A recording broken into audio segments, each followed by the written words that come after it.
one toxic trait you learned about yourself during your spiritual healing?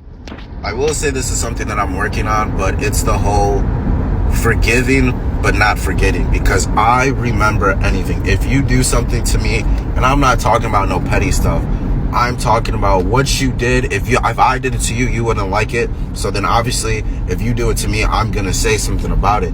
And I can forgive someone, I can communicate with someone and hear someone out, but I'll never forget.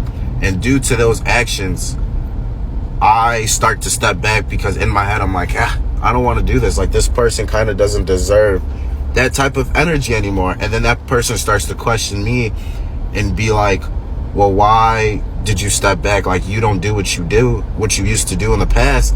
And in my head I'm like, because you low-key tried to play me, but I'm trying to move forward with it, and it just never works out. It just never does. What is one toxic trait you learned about yourself during your spiritual healing? I know I'm not the only one. I used to be so big on, if you hurt me, I'm gonna hurt you. Fuck that. Baby, you hurt me, I'm gonna express it, and then you need to remove yourself from my life.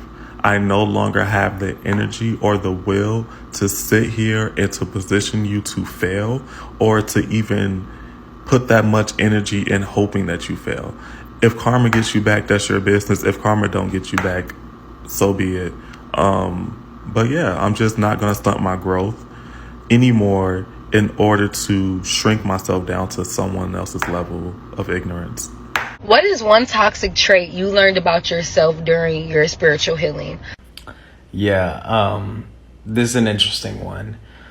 So I got really into self-help books,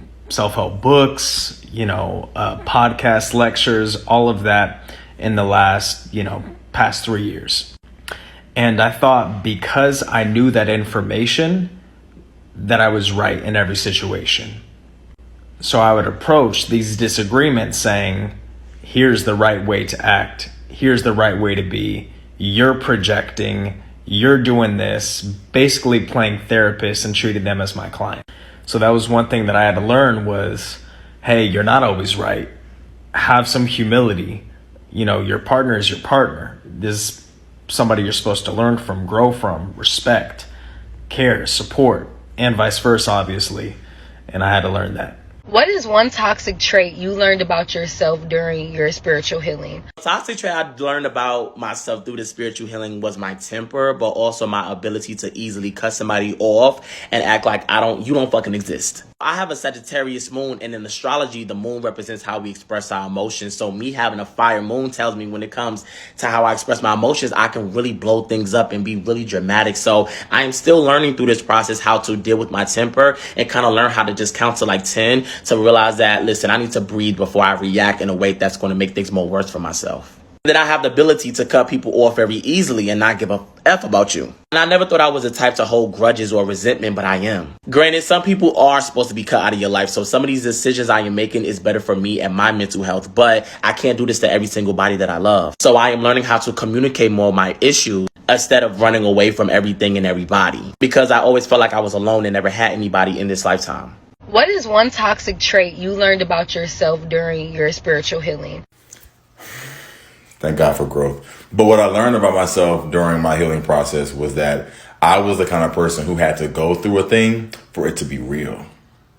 And it's funny because those are some of the most difficult people to be around. And so it's interesting that people didn't receive me as difficult to be around. And what's even more funny, I think God in that season of my life was saying, okay, you got to go through it to get it. I'm about to take you through all of this. And as a result, I get it.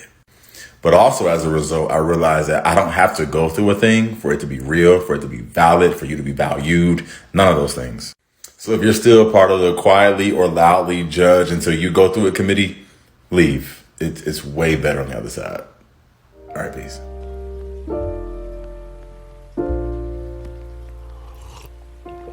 If you found the one, you should never give her up. I think it's the way life changes when in love, yeah. I surround my soul with the